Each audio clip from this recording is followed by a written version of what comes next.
Good morning, learners and teachers. My name is Margaret Mosiari, the subject advisor for Natural Science Grade 8 and 9 in the Fezile Dabi district.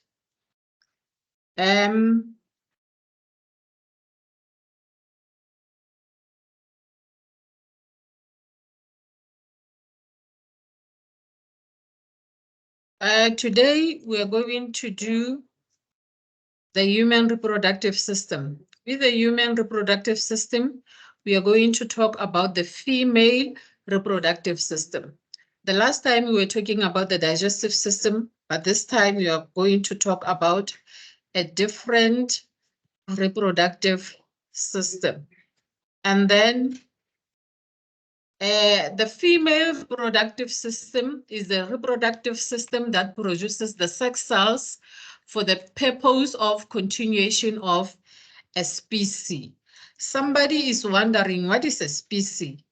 A species in natural science or life sciences is a group of organisms that can reproduce with one another in nature and produce fertile offspring. You can say the offspring or the young ones or the young babies.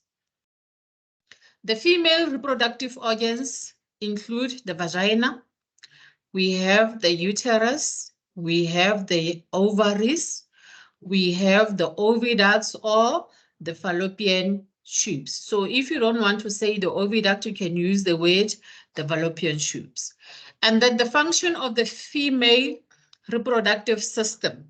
So we are going to look at that. The first one is to produce the female sex cells, or what you call the ova. Some will say the eggs. And then the second one is to release the female sex hormones.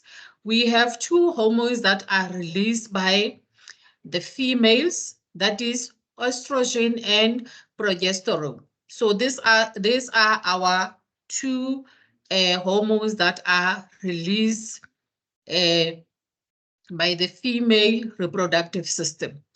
And then estrogen, the function of this estrogen that is secreted by the female reproductive system.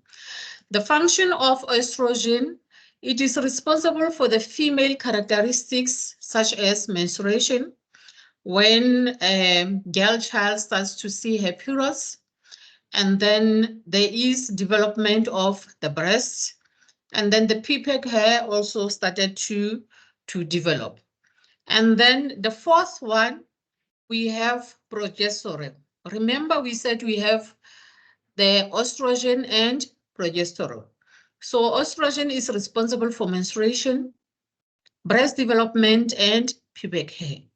And then progesterone is responsible to maintain pregnancy. It means it's the one that keeps a woman pregnant for 9 months.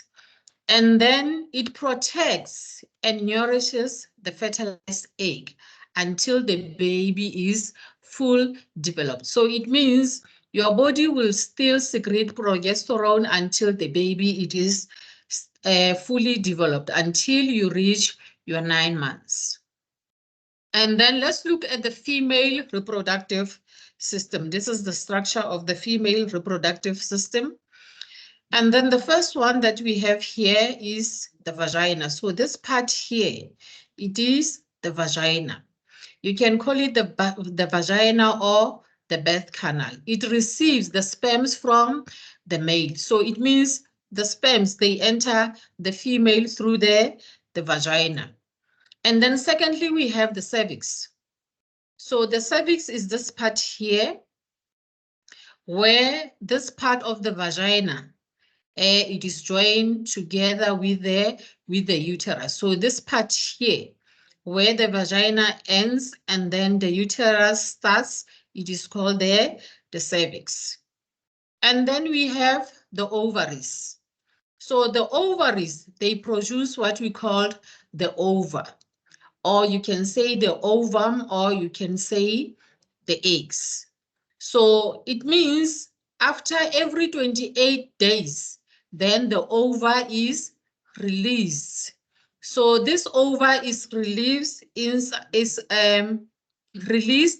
inside what we call the fallopian tubes. So this tube from here up to there, and then from this side up to there, it is called the fallopian tubes. So we have two fallopian tubes, the one on the right and then the other one on the left. You can call them the fallopian tubes or the oviducts.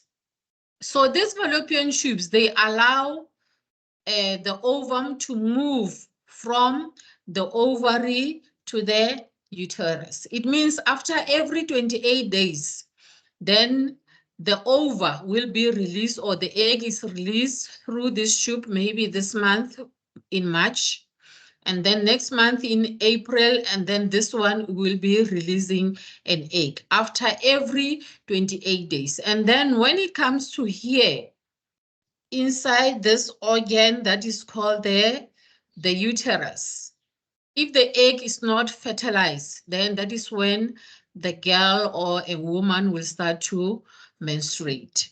But if this egg is fertilized somewhere here in the fallopian tube, that is where fertilization takes place. It means an egg is fertilized inside the fallopian tubes. That is the only place where fertilization takes place.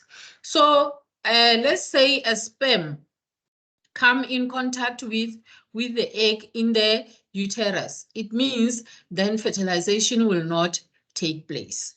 But if it meet with the egg somewhere here, like anywhere inside the fallopian tube, that is when fertilization is going to take place.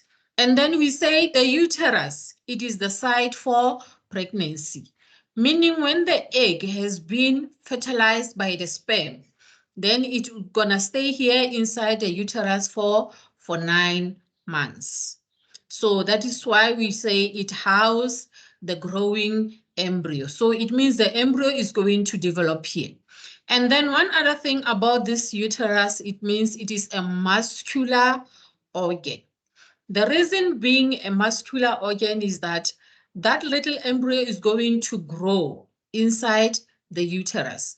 That is when the uterus is going to stretch so that it can accommodate the growing embryo. So that's why we said it is a site for pregnancy. It means the baby or that growing embryo is not a baby yet until it is born.